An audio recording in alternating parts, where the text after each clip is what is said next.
राजसू यज्ञ के लिए भगवान ने महाराज युधिष्ठिर से कहा कि यज्ञ करना है, अच्छी बात है, बहुत अच्छा भाव हुआ है आपका यज्ञ करने का। और उस राजसू यज्ञ में सभी लोगों ने, अभी यज्ञ पता नहीं कब होना है, लेकिन सबने अपने अपने सेवा कार्य स्वीकार किए हैं। अर्जुन कह रहे मैं गुरुओं की सेवा करूंगा। गुरु शुश्रूषणे जिष्णु कृष्णा पादावने जने परिवेशणे द्रुपदजा करणे दाने महामना। अर्जुन ने कहा मैं गुरुओं की सेवा करूंगा।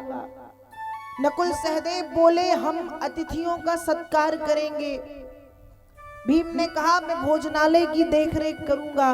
द्रौपदी बोली मैं भोजन परोसने का कार्य करूंगी। कर्ण ने कहा मैं दान दूंगा। दुर्योधन ने कहा मैं कोषाध्यक्ष का कार्य संभालूंगा। इसी बीच भगवान बोले मुझे भी कोई सेवा कार्य दो, मैं भी कुछ करूंगा। युधिष्ठिर ने कहा सरकार हम आपको सेवा कार्य कैसे दें, हम आपको सेवा कार्य कैसे दें, आप तो स्वयं यज्ञ पुरुष नारायण हैं। तब कहा भगवान ने कि आप मुझे सेवा कार्य दो अथवा ना दो, मैंने मेरा सेवा कार्य अपने आप ही ले लिया है। कहा तो भगवान आप क्या करने वाले हैं? भगवान कहते हैं कृष्णा पादा बने जने, जो लोग यज्ञ में आएंगे उनके पैर धोने का कार्य मैं करूंगा। भगवान ने ऐसी सरलता दिखाई है। भगवान ने यहाँ कोई ऊंच नीच वाली बात नहीं की। भगवान ने यहाँ कोई जाति व्यवस्था नहीं बताई कि ब्राह्मण के पैर धोऊंगा या क्षत्रिय के धोऊंगा या साधु के धोऊंगा या संत के धोऊंगा। भगवान कह रहे कृष्णा पादा वने जने, जो यज्ञ में आएंगे कोई भी उच्च से उच्च और निम्न से निम्न, उनके पैर धोने का कार्य मुझको करना है, उन सबके पैर मैं धोऊंगा। ये भगवान ने कहा। भगवान ने पैर धोने का कार्य लिया। ऐसी सरलता भगवान ने दिखाई। ध्यान रखिएगा, सरलता से किया गया छोटे से छोटा कार्य बड़ा बन जाता है, और अहंकार से किया गया बड़े से बड़ा कार्य असफल और विफल हो जाता है। इसलिए व्यक्ति के द्वारा किए गए प्रत्येक छोटे से छोटे कार्य में या बड़े से बड़े कार्य में सरलता का होना जरूरी है। भगवान ने पैर धोने का कार्य लिया। भगवान बहुत कृपालु हैं। भगवान बहुत कृपालु हैं। तो आज जब राजसूय यज्ञ की बात हुई, किसी ने कहा ये करेंगे, किसी ने कहा वो करेंगे, किसी ने कहा ऐसा करेंगे, किसी ने कहा वैसा करेंगे। भगवान बोले कृष्णा पादावने जने, जो आएंगे उनके पैर धोने का कार्य मैं करूंगा। ऐसी सरलता भगवान ने दिखाई है, ऐसी विनम्रता भगवान ने दिखाई है। भगवान बड़े सरल हैं। भगवान कैसे हैं? भगवान बड़े सरल हैं, और सरलता से जो कार्य किया जाता है उस कार्य में भगवान अति शीघ्र प्रसन्न होते हैं। भगवान ने जब राजसू यज्ञ की चर्चा हुई, सबने कहा ये करना, वो करना, ये करेंगे, वो करेंगे, पर भगवान ने कहा पैर धोऊंगा। किसके? सबके। न ब्राह्मण, न संत, न महंत, न साधु, न महात्मा, जो आएगा उसके पैर मैं धोऊंगा। ऐसी सरलता भगवान ने वहां पर दिखाई है सभी को।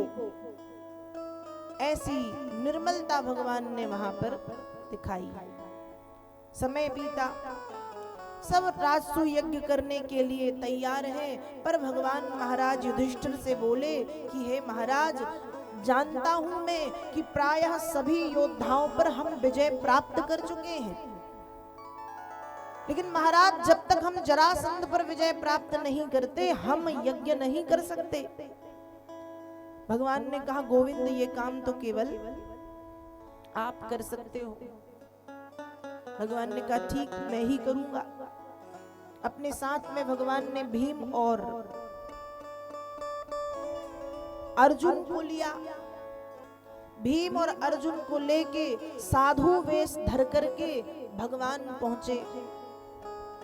साधु वेश धर करके जब भगवान पहुंचे जरासंध के यहाँ भिक्षा मांगने, तो जरासंध भिक्षा लेके आया। ब्राह्मणों का भक्त था जरासंध। कहता है बताइए क्या चाहिए। भगवान ने कहा सुनो जरासंध, हम कोई सीधा मांगने वाले ब्राह्मण नहीं हैं। हमको तुम्हारा अन्य धान्य अनाज पैसा इत्यादि नहीं चाहिए। हम सीधा मांगने वाले ब्राह्मण नहीं, हम क्षत्रिय ब्राह्मण हैं। हम क्षत्रिय हैं, अर्थात हम मल्ल युद्ध का दान चाहते हैं। देना चाहोगे? जरासंध समझ गया, अच्छा तो तुम कृष्ण हो। भगवान ने कहा सही पहचाना, मैं कृष्ण हूं। तो कहा कृष्ण, मैं तुम जैसे भागे हुए योद्धाओं से युद्ध नहीं करता जो रणभूमि को छोड़ के भाग जाए। और रही बात अर्जुन की, तो युद्ध का नियम है, ये तो तुम जानते होगे कि युद्ध हमेशा दो बराबरी वाले लोगों में होता है, जो बल में भी समान और उम्र में भी समान हो। मैं अर्जुन से भी युद्ध नहीं करूंगा, अर्जुन से भी मैं युद्ध नहीं करूंगा, क्योंकि उम्र में भी छोटा और बल में भी मेरे बराबर नहीं।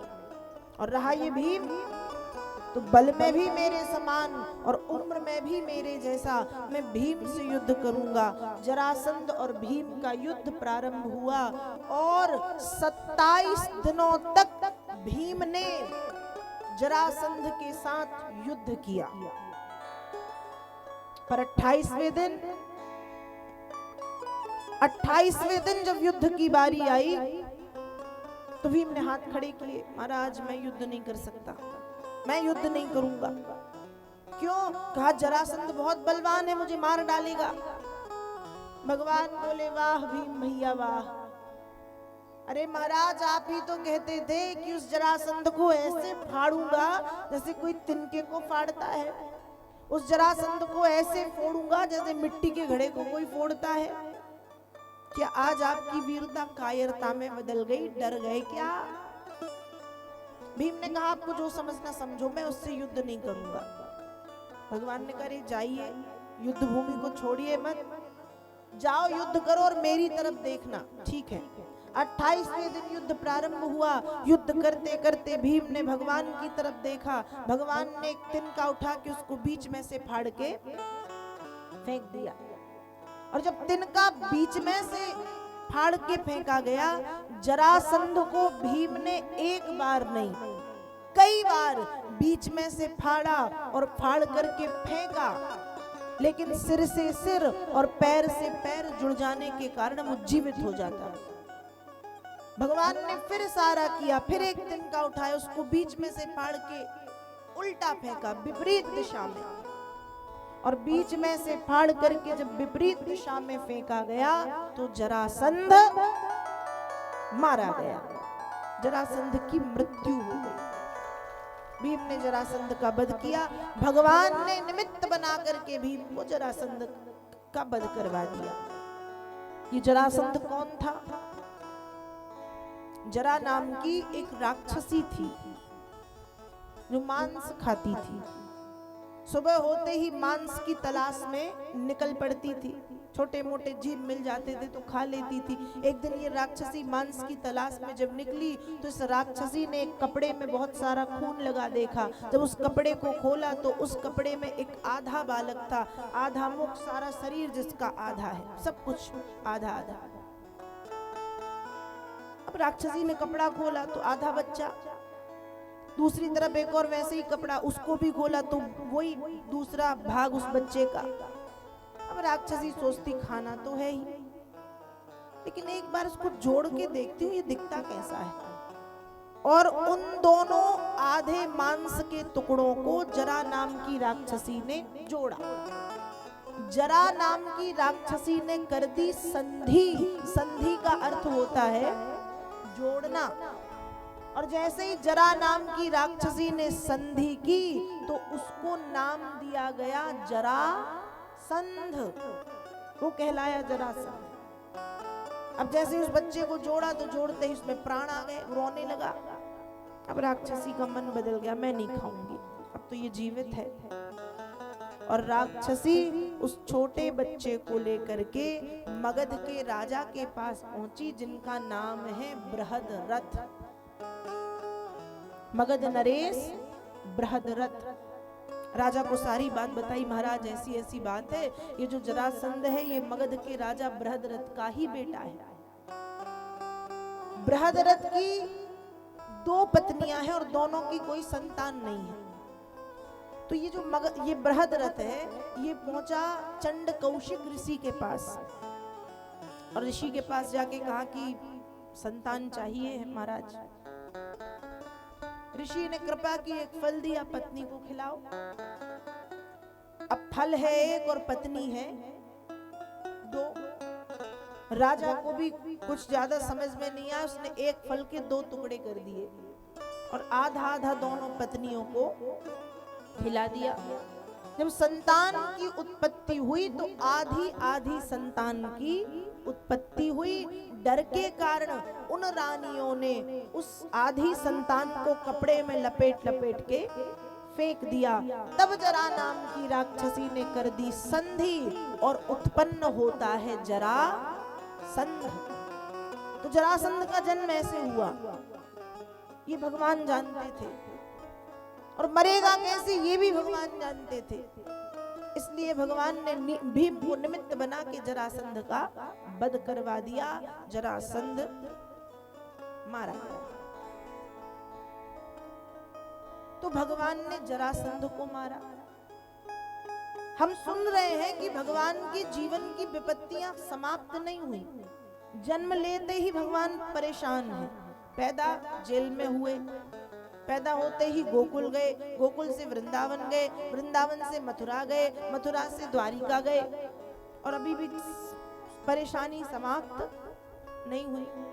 जरासंध ने आक्रमण किया, फिर कालियवन ने आक्रमण कर दिया। सब शांति से चल रहा था, जरासंध मारा गया। रासु यज्ञ के लिए सभा बुलवाई गई। उस समय शिशुपाल जो है, जिसका जो भगवान की बुआ का बेटा है, शिशुपाल, वो भगवान से जलन का भाव रखता है। शिशुपाल के मन में भगवान के प्रति अच्छी भावना नहीं है। उस सभा में सबके सामने शिशुपाल ने भगवान को गाली देनी शुरू कर दी। भगवान को गालियां देना प्रारंभ कर दी।